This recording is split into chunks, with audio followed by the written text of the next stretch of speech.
Hello friends, welcome to my YouTube channel. I have here a DIY repair. This is a wood plinth from a turntable, and at this moment, sorry, I don't have a video that I peel off the laminated cover of, and this is the color. This is its laminated part. I just peel this off because some parts here are bloated and it needs to be repaired because it's not plain. It goes like this, going to the outside part. So what I did now is I've just sanded the side. I just put a body filler. My first step here is I put a shoe glue on this part here. I almost consume 20 of this shoe glue, 20 pieces. Here is the upper part. This is what it looks like. And after I put the body filler, and now I will sand this again, I put a sanding sealer. As you can see the color, it's not a white brown. This is a darker brown now because it absorbs the sanding sealer. And sanding sealer also helps to prevent moisture going to this board. And I'm gonna sand this off, and my next step again is to put epoxy primer so it has another protective layer.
Finish repairing, painting, and some modification. So I'm using here at first sand the parts where it bloats because the edge here, some of the edge are bloated, but here it is now plain.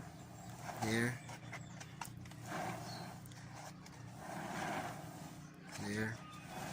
So after I sand it, I apply a shoe glue in all sides, especially the bottom part here and some on the upper part. After that, I've used a sanding sealer using a paintbrush so it can penetrate inside to avoid moisture, because MDF is prone to moisture. It can damage the board, especially water. After the sanding sealer, my first coating is a epoxy primer. I coat this about 3. Then after that, I've used flat black. Then after the flat black, I top coat this one with a polyurethane clear. I'm not a professional painter, but I'm just trying my best here just to paint this one for my vector turntable.